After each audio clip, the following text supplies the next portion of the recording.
Okay, first of all, Tyler, Scaled and Icy, sixth studio album, and you said this album is more colorful and positive than your previous work. So why do you feel that way?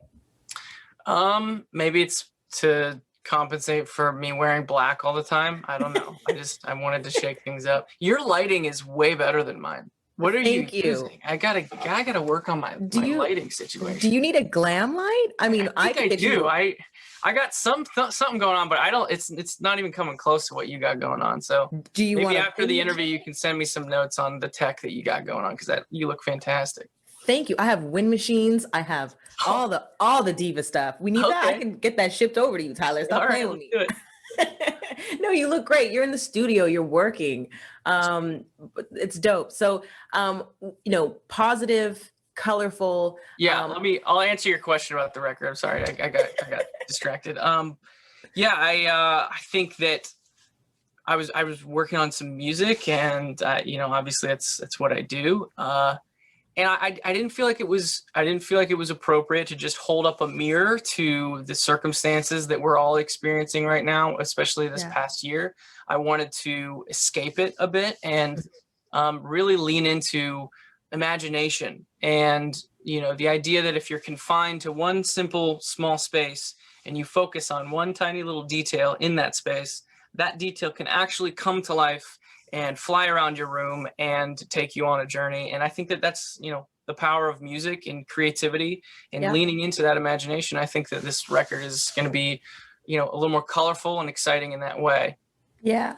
There are still themes though of like anxiety and loneliness, boredom, doubt. Has having huge success contributed to feeling those things? Wow. I think that with each question that I answer in my life, there's another question that comes up that I inevitably don't have the answer to. I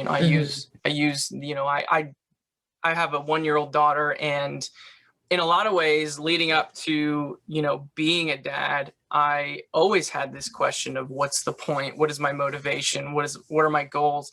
And in a sense, not that it's completely answered that question, but in a sense, I can kind of look at her as an answer to that question of what my motivation is. Why am I doing what I'm doing? Hmm. And so that's been an amazing kind of, I guess, question to have answered. But along with that, a myriad of other questions come with it. Like, how do I be the best dad? How do I lead by perfect example?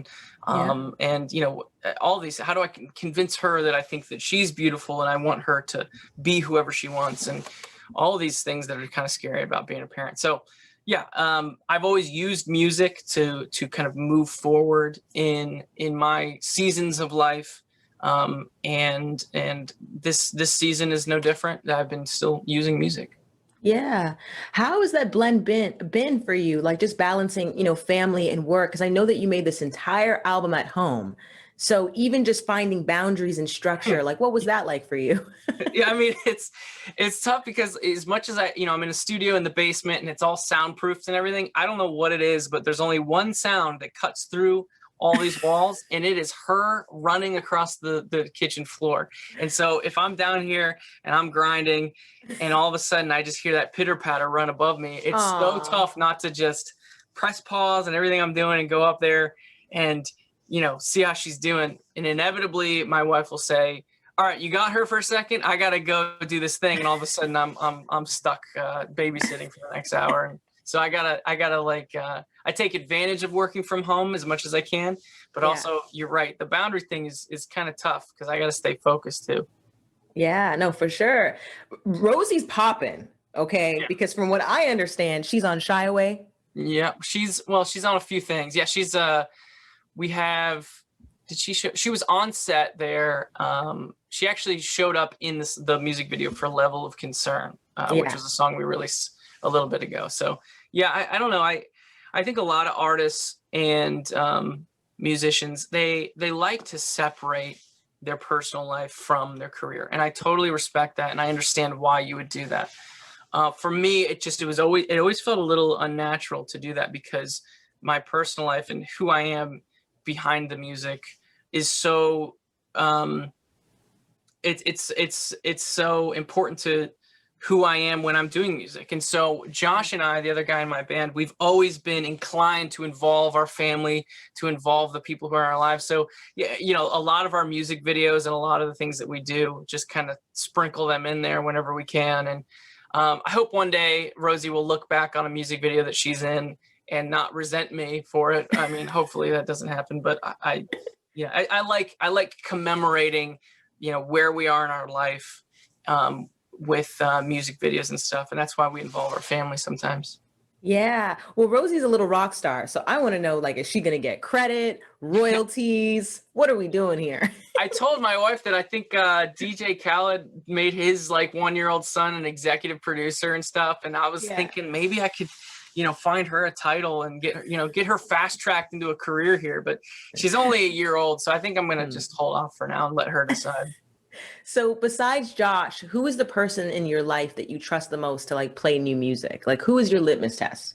It's a good question. I have 2 brothers and a sister, and they've been there since the beginning. I mean, they watched me teach myself how to play piano. They've watched me figure out how to record music. They've heard me in the other room at my parents' old house screaming my head off into a microphone and wondering if, you know, is he okay? I mean, so they've been there. They've been there every step of the way. And so my family, I always go out of my way to make sure that they hear, you know, something new. And, you know, sometimes you get the right reaction. Sometimes you feel like you got to go back in the lab and make it better. But yeah, along with Josh, the other guy in the band, they are the first people that hear new stuff. Yeah. So there's a track, Bounce Man, and you talk about getting together with your friends at this stage in your life. So how does that look now versus 5 years ago or 10 years ago? Man, I think that I try to keep, I like keeping the circle tight. I know that sounds a little cliche, but it is very important to do that. Super important.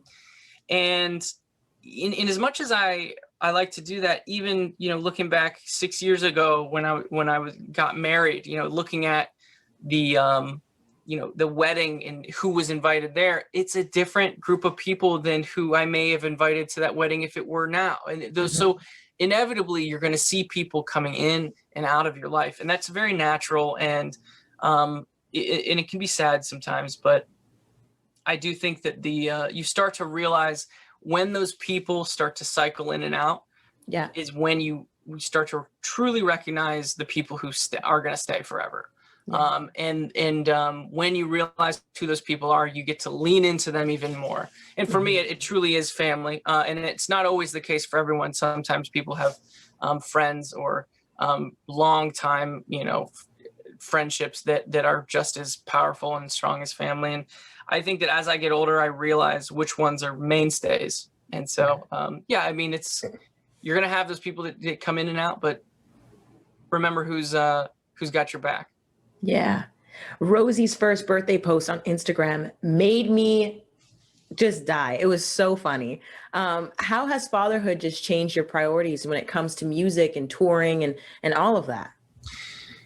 You know, with the pandemic and the lockdowns, obviously a lot, people have been working through a lot. And I never like to only look at a positive of an overwhelmingly, you know, tough and negative situation. But the truth is I was able to stay home for the entirety of my daughter's first year of life. And to really look at that as a positive has been something that, something that I've tried to, you know, come back to and remember, especially when I start to get frustrated and a little down about that we're not out playing shows like we usually are. So that is one good thing. And at some point I'm going to have to show her, you know, dad works, you know, I'm not just a bum, but so far all she knows is dad's a bum. What was your wife's reaction to being on Saturday? Like, was that a real phone call? Was that a setup? Yes. No, that was a real phone call. Believe me, she wanted to re-record it. She didn't like how she sounded. Like, I'm not re-recording anything. This is it. You got it. Like, this is. So in the song Saturday, I was working on that song, and I was sitting in front of the microphone working on some vocals, and it was coming towards the, you know, the end of the evening, and she called me from upstairs just to check in to see, you know, what's my plan tonight. And, you know, it was just a very organic conversation where she asked, like, are you working on music? I said, yeah. And she says, that's cool. I'm tired. I'm going to head to bed. And I said, well, no, I want to watch Friends with you. And that was the show that we were like watching at the time. Yeah. And then she said, you know, listen, if you've got the time, if you're feeling inspired, you should just go for it. And I was recording that whole time while on that phone call, and it just happened to fit perfectly as the bridge of the song. And, you know, when she says, just go for it, I sing a high note and we go into the last chorus. And I love it. yeah, I'm really proud of that one. That's awesome. Tyler, thank you so much for your time. I really appreciate it. You're super dope. Absolutely. Thanks for talking. You got it. Bye, Tyler. See ya.